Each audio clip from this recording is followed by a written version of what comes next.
Hello दोस्तों, स्वागत है आपका मनी हार्वेस्टिंग की एक और वीडियो में। मैं आपका दोस्त स्वागत करता हूं। आज के इस वीडियो में हम लोग डिस्कस करेंगे म्यूचुअल फंड। म्यूचुअल फंड क्या होता है, म्यूचुअल फंड कितने प्रकार का होता है और म्यूचुअल फंड के क्या बेनिफिट हैं, म्यूचुअल फंड में निवेश करने से हमें क्या क्या फायदे होते हैं। इससे पहले कि आज का वीडियो स्टार्ट करें, अगर आप ये वीडियो यूट्यूब पर देख रहे हैं तो चैनल को सब्सक्राइब कर लें और बेल आइकन दबा दें। साथ ही अगर आप ये वीडियो फेसबुक पर देख रहे हैं तो पेज को फॉलो करना ना भूलें और फॉलो करने के बाद बेल आइकन जरूर दबाएं ताकि आने वाले वीडियो का नोटिफिकेशन आपको टाइम से मिलता रहे। तो आइए शुरू करते हैं आज का वीडियो। तो आज का टॉपिक है म्यूचुअल फंड। म्यूचुअल फंड क्या होता है, सबसे पहले ये समझते हैं कि म्यूचुअल फंड होता क्या है। बेसिकली म्यूचुअल फंड दो शब्दों से मिलकर बना है, जिसको हम बोलते हैं म्यूचुअल प्लस फंड। फंड का मतलब आप जानते हैं, फंड का मतलब होता है निधि या कोई पैसा, वो हमारा फंड होता है। वैसे ही म्यूचुअल का मतलब होता है एक पारस्परिक समझौता या दो लोगों के बीच की कोई अंडरस्टैंडिंग, म्यूचुअल अंडरस्टैंडिंग, जिसमें दोनों व्यक्ति जो काम कर रहे हैं उस पर दोनों की सहमति बनी हुई है। तो ऐसा एक समझौता म्यूचुअल एग्रीमेंट होता है। और इसी प्रकार एक ऐसा फंड जिसमें एक से अधिक लोगों ने पैसा इकट्ठा करके कोई फंड बनाया और उसमें लोगों का आपसी समझौता है कि जो भी उसमें नुकसान या फायदा होगा वो सबका बराबर होगा। तो एक ऐसा फंड जिसमें सभी लोगों की सहमति होती है उसको हम म्यूचुअल फंड कहते हैं। म्यूचुअल फंड को मॉनिटर और ऑपरेट करने के लिए जिस बंदे को रखा जाता है उसको हम बोलते हैं फंड मैनेजर। अब म्यूचुअल फंड कहाँ होते हैं और इनको कौन मॉनिटर करता है। बेसिकली म्यूचुअल फंड की जो फैसिलिटी होती है वो एक एएमसी यानी कि एसेट मैनेजमेंट कंपनी द्वारा प्रदान की जाती है। और ये एसेट मैनेजमेंट कंपनी जितने भी लीडिंग ब्रोकर्स होते हैं शेयर मार्केट के, बैंकिंग के और बैंकिंग के बाहर जितने भी प्राइवेट ब्रोकर होते हैं वो सभी इसकी सुविधा देते हैं। उन सबकी एक एक ब्रांच या उन सबकी एक एक शाखा एएमसी के अंडर काम करती है, या यूं कहें कि उनकी एक ब्रांच ही भी एएमसी के लिए डेडिकेटेड होती है। म्यूचुअल फंड में जो फंड इकट्ठा होता है उसको हम बोलते हैं एयूएम यानी कि एसेट अंडर मैनेजमेंट। तो इसका जो मैनेजमेंट करता है उसको मैं पहले बता चुका हूं, उसको हम बोलते हैं फंड मैनेजर। ये फंड मैनेजर वेल क्वालिफाइड और वेल एक्सपीरियंस बंदे होते हैं जिनको पता होता है कि इस पैसे का कहाँ यूज करना है, कब कितने रेशो में पैसा कहाँ इन्वेस्ट करना है, कितना पैसा इक्विटी में इन्वेस्ट करना है, कितना पैसा हमें डेट फंड में इन्वेस्ट करना है, कितना पैसा हमें बॉन्ड में यूज करना है। उनको इस चीज़ की अच्छी नॉलेज होती है और वो हमारे द्वारा जमा किए हुए पैसों का सही इस्तेमाल करके हमें उस पर अच्छा रिटर्न देते हैं। अगर हम इसको बिल्कुल आसान शब्दों में समझना चाहें तो आप इसको ऐसे भी समझ सकते हैं, जैसे गाँव में एक व्यक्ति है, किसान है, लेकिन उसके पास अपनी जमीन नहीं है, लेकिन उसको खेती करने का बहुत अच्छा अनुभव है। और वहीं गांव में कुछ लोग ऐसे हैं कि जिनके पास खेती है बट उनके पास समय नहीं है खेती करने का, या यूं कहें कि उनके पास अनुभव नहीं है कि हमें खेत में कब क्या करना है। तब ऐसे दो चार व्यक्ति मिलकर, या एक ऐसा व्यक्ति जिसको खेती करने का बहुत अच्छा अनुभव है और उसके पास जमीन नहीं है अपनी, तब वो 4-5 लोगों के पास जाके उनकी जमीन उनसे ठेके पे ले लेता है या उनसे एक म्यूचुअल कॉन्ट्रैक्ट कर लेता है कि भाई आपकी जमीन में मैं खेती करूंगा और जो भी लागत होगी वो हम आधी आधी बहन करेंगे और जो भी प्रॉफिट या लॉस होगा वो भी हम आधा आधा बहन करेंगे। ठीक उसी प्रकार से जब कुछ लोग जिनके पास इन्वेस्ट करने का टाइम नहीं होता या इन्वेस्ट किए हुए पैसे को मॉनिटर करने का टाइम नहीं होता, तब वह अपने पैसे को इकट्ठा करके एक एएमसी में दे देते हैं। अलग अलग अपना पैसा एक एएमसी में जमा करते हैं और उस एएमसी के द्वारा एक फंड मैनेजर नियुक्त किया जाता है और वह फंड मैनेजर इस पैसे का सही उपयोग करके, सही जगह निवेश करके, सही जगह इन्वेस्ट करके उस पैसे पे अच्छा रिटर्न बना के देता है। ये म्यूचुअल फंड होता है। अब समझते हैं कि म्यूचुअल फंड कितने प्रकार का होता है। Type of mutual fund. Basically mutual fund दो कैटेगरी में डिवाइड होता है, एक होता है एसेट के आधार पर और एक होता है स्ट्रक्चर के आधार पर। तो पहले समझते हैं कि एसेट के आधार पर म्यूचुअल फंड कितने प्रकार के होते हैं। एसेट के आधार पर म्यूचुअल फंड 3 प्रकार के होते हैं। पहला होता है इक्विटी, दूसरा होता है डेट और तीसरा होता है हाइब्रिड। इक्विटी क्या होता है? म्यूचुअल फंड की एक ऐसी कैटेगरी जिसमें जमा किया हुआ पैसा सिर्फ शेयर्स में इन्वेस्ट किया जाता है, वो इक्विटी के अंडर में आता है, या उस प्रोसेस को या उस टाइप ऑफ म्यूचुअल फंड को हम इक्विटी म्यूचुअल फंड बोलते हैं।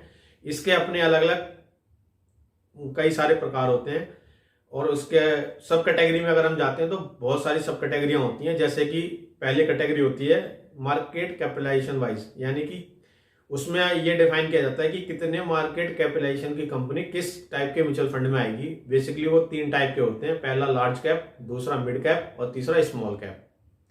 ये हो गया कैपिटलाइजेशन वाइज। सेकंड होता है सेक्टर वाइज। सेक्टर वाइज कि ये म्यूचुअल फंड आईटी का है तो उसमें सिर्फ जो आईटी की कंपनी होंगी वहां उसमें आपका पैसा इन्वेस्ट किया जाएगा। अगर किसी ने ऑटो से ले रखा है तो उसका पैसा सिर्फ ऑटो सेक्टर की कंपनी में इन्वेस्ट किया जाएगा। अगर किसी ने इंडेक्स का ले रखा है तो उसका पैसा डायरेक्ट इंडेक्स में ही इन्वेस्ट किया जाएगा। सेकंड होता है डेट फंड। तो जो पैसा हम डेट फंड की कैटेगरी में जमा करते हैं वो पैसा लगता है गवर्नमेंट बॉन्ड्स में, कॉर्पोरेट बॉन्ड्स में। उस पैसे को जो हमारा फंड मैनेजर होता है वो इक्विटी में इन्वेस्ट नहीं करता, उस पैसे का इन्वेस्टमेंट सिर्फ बॉन्ड्स में किया जाता है। वो गोल्ड बॉन्ड भी हो सकते हैं, वो कॉर्पोरेट बॉन्ड भी हो सकते हैं और वो गवर्नमेंट बॉन्ड भी हो सकते हैं।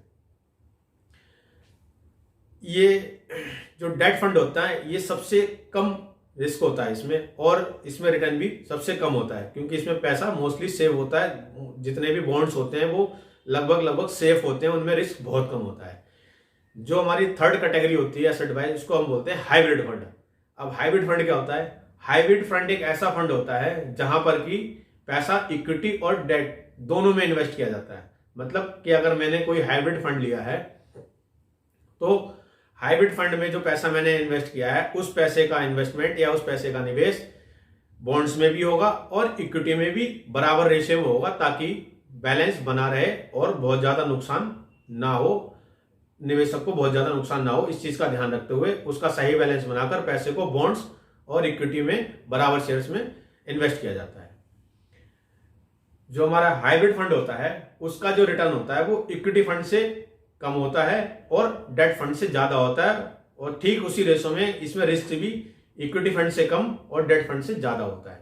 जो हमारा इक्विटी फंड होता है उसमें हमें सबसे ज्यादा रिस्क होता है और रिटर्न भी सबसे अच्छे हमें उसी में मिलते हैं। अगर हम परसेंटेज वाइज बात करें तो डेट फंड की बात करें तो इसका रिटर्न जनरली 10% से नीचे रहता है, और जो हाइब्रिड फंड होता है इसका रिटर्न 10% से ऊपर रहता है और 15 से 20% के बीच तक रहता है। बट इक्विटी फंड की अगर हम बात करें तो इक्विटी फंड में जो रिटर्न होता है वो मिनिमम आप मान सकते हैं 10% होता है, बट मैक्सिमम उसमें कोई लिमिट नहीं होती। कई बार वो 20% भी हो जाता है, कई बार एक साल में डबल भी हो जाता है। कुछ ऐसा इक्विटी फंड में रिटर्न रहता है और वहीं रिस्क भी उसमें उसी रेशो में रहता है। सेकंड जो टाइप होता है म्यूचुअल फंड का या सेकंड कैटेगरी जिसको हम बोलते हैं स्ट्रक्चर। तो स्ट्रक्चर वाइज अगर हम समझें तो स्ट्रक्चर वाइज भी म्यूचुअल फंड 3 प्रकार के होते हैं। पहला होता है open ended. Open ended mutual fund का मतलब होता है कि उस फंड में हम कभी भी पैसा इन्वेस्ट कर सकते हैं और कभी भी हम पैसा निकाल सकते हैं। उसमें कोई टाइम बाउंड या कोई टाइम लिमिट नहीं होती। उसमें जब चाहें तो हम पैसा इन्वेस्ट स्टार्ट कर सकते हैं, जब चाहें तो हम अपना इन्वेस्टमेंट बंद करके अपना पैसा निकाल सकते हैं।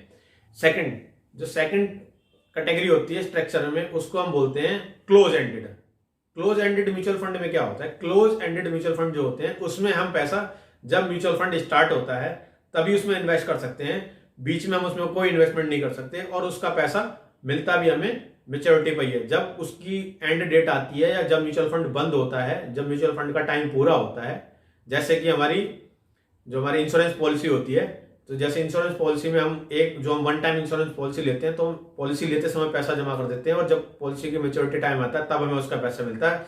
ठीक ऐसे ही क्लोज एंडेड फंड में भी होता है कि जब हम फंड ले रहे होते हैं तब हम उसमें पैसा इन्वेस्ट करते हैं और जब फंड का टाइम पूरा हो जाता है 5 साल 10 साल या 20 साल के बाद, तब हमें उसका सारा पैसा मिलता है। थर्ड टाइप जो होता है उसको हम बोलते हैं इंटरवेल फंड। इंटरवेल फंड क्या होता है? इंटरवेल फंड ओपन एंडेड और क्लोज एंडेड का लगभग मिक्सर होता है। वो कैसे कि इंटरवेल फंड में एक टाइम पीरियड डिफाइन होता है, उस टाइम पीरियड में ही आप पैसा इन्वेस्ट और निकाल सकते हैं। जैसे कि अगर उसका टाइम पीरियड 5 साल का है तो आपने आज पैसा जमा कर दिया तो जब आप पैसा दोबारा उसमें अगर आपको इन्वेस्ट करना है या निकालना है तो आपको 5 साल वेट करना पड़ेगा, और फिर 5 साल के बाद ही आप अपना पैसा निकाल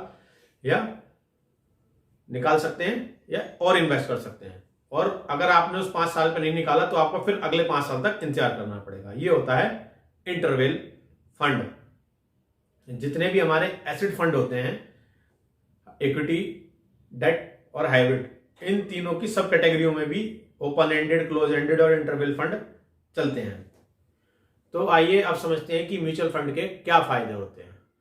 तो जैसा कि हमने स्टार्टिंग में बताया था कि म्यूचुअल फंड क्या होता है, कि म्यूचुअल फंड होता है कि जब एक ऐसा फंड जहां बहुत सारे लोग आपसी सहमति से पैसा जमा करते हैं और उस पैसे को एक फंड मैनेजर द्वारा मैनेज किया जाता है। तो म्यूचुअल फंड का जो सबसे बड़ा बेनिफिट होता है वो यही होता है कि एक छोटे छोटे अमाउंट का पैसा इकट्ठा होकर एक बहुत बड़ा लार्ज अमाउंट बन जाता है, जिसको एक फंड मैनेजर इन्वेस्टमेंट करता है, जिसकी वजह से उसके रिटर्न्स हमें बहुत अच्छे मिलते हैं। और जो सेकंड बेनिफिट होता है या सबसे बड़ा बेनिफिट होता है वो ये होता है कि जैसे मैं और आप या हमारे आपके जैसे लोग, जिन लोगों के पास समय नहीं होता शेयर मार्केट को वॉच करने का या शेयर मार्केट पे नजर रखने का, और वो अगर इक्विटी में पैसा इन्वेस्ट करते हैं, तो क्या होता है कि इक्विटी में आपको खुद मॉनिटर करना पड़ेगा कि आपने जिस भी कंपनी के शेयर खरीदे हैं वो कितना फ्लक्चुएशन हो रहा है, कितना फ्लक्चुएशन ऊपर जा रहा है, कितना फ्लक्चुएशन नीचे जा रहा है, ये सारी चीज आपको मॉनिटर करनी पड़ेगी। और उसमें कई बार आदमी समय पे पैसा ना तो इन्वेस्ट कर पाता है और ना ही जब निकालने का समय होता है तो निकाल पाता है, जिससे उसे भारी नुकसान हो जाता है। तो म्यूचुअल फंड का सबसे बड़ा बेनिफिट ये होता है कि एक तो हमारा पैसा कई जगह लगता है। हम अगर अपना पैसा इन्वेस्ट करेंगे, मान लीजिए जैसे मैं 10,000 का म्यूचुअल फंड लेता हूं या 5,000 का म्यूचुअल फंड लेता हूं, तो मैं 5,000 रुपए एक ही शेयर में इन्वेस्ट कर सकता हूं, या ज्यादा से ज्यादा 2 शेयर में इन्वेस्ट करूंगा तो वो बहुत छोटा छोटा अमाउंट हो जाएगा, फिर उसका रिटर्न मेरे को बहुत छोटा मिलेगा। वहीं उसी पैसे को अगर 10 लोग मिलकर 5-5 हजार या 10-10 हजार रुपए जमा करते हैं तो वो 50,000 से 1 लाख रुपया हो जाएगा, और उस 50,000 को हम आसानी से 5 जगह इन्वेस्ट कर सकते हैं। तो अगर किसी इक्विटी में हमें लॉस हो रहा होगा तो किसी इक्विटी में हमें ज्यादा प्रॉफिट होगा। इससे क्या होगा कि हमारे पैसे का बैलेंस बना रहेगा। और क्योंकि म्यूचुअल फंड जो होता है एक अनुभवी फंड मैनेजर के द्वारा मैनेज किया जाता है, तो उसको पता होता है कि पैसा कब इन्वेस्ट करना है और कब निकालना है, और उसका काम ये होता है डेडिकेटेड कि उसको पैसे को कैसे मैनेज करना है। तो हमें वहां देखने की जरूरत नहीं होती, ना हमें खुद मॉनिटर करने की जरूरत होती। हमने पैसा लगा दिया और जितने टाइम फ्रेम के लिए हमने पैसा लगाया तब तक हमें पैसा देखने की जरूरत नहीं है। हमारा पैसा हमें ग्रो होकर वापस मिल जाता है, बहुत कम मेंटली टेंशन लेके, या हमें उस पर ज्यादा ध्यान देने की जरूरत नहीं होती। आई होप आप समझ गए होंगे कि म्यूचुअल फंड कितने प्रकार का होता है, म्यूचुअल फंड कैसे कहते हैं और म्यूचुअल फंड के क्या बेनिफिट्स हैं। अगर वीडियो पसंद आया तो एक लाइक जरूर करें, वीडियो को अपने दोस्तों, अपने रिश्तेदारों के साथ शेयर करें ताकि वह भी जान सके म्यूचुअल फंड के बारे में। और जो लोग म्यूचुअल फंड में निवेश करना चाहते हैं उन्हें पता लगे कि म्यूचुअल फंड क्या होता है। म्यूचुअल फंड में निवेश करने के लिए और एक बहुत बड़ा बेनिफिट म्यूचुअल फंड का ये होता है कि म्यूचुअल फंड में निवेश करने के लिए आपको डीमैट अकाउंट की जरूरत नहीं पड़ती। जितने भी हमारे बैंक्स हैं, चाहे HDFC है, ICICI है, एक्सिस है, SBI है, इन सभी बैंकों के लगभग अपने अपने म्यूचुअल फंड के ऐप या डिपार्टमेंट अलग अलग होते हैं, जिनकी एक ऐप होती है, उसके थ्रू आप डायरेक्टली म्यूचुअल फंड में इन्वेस्ट कर सकते हैं। साथ ही आप एक डीमैट अकाउंट के थ्रू भी म्यूचुअल फंड में इन्वेस्ट कर सकते हैं। तो डीमैट अकाउंट खोलने का लिंक नीचे डिस्क्रिप्शन में आपको मिल जाएगा, वहां से आप अपना डीमैट अकाउंट खोल सकते हैं। और डीमैट अकाउंट खोलने का वीडियो मैं पहले बना चुका हूं, उसका लिंक मैं आपको ऊपर आई बटन में नीचे डिस्क्रिप्शन में दे दूंगा, आप वहां जाकर देख सकते हैं कैसे एक म्यूचुअल डीमैट अकाउंट खोला जाता है, और उस डीमैट अकाउंट खोलने के क्या क्या फायदे हैं वो भी मैंने उसमें आपको बताया है। Thank you.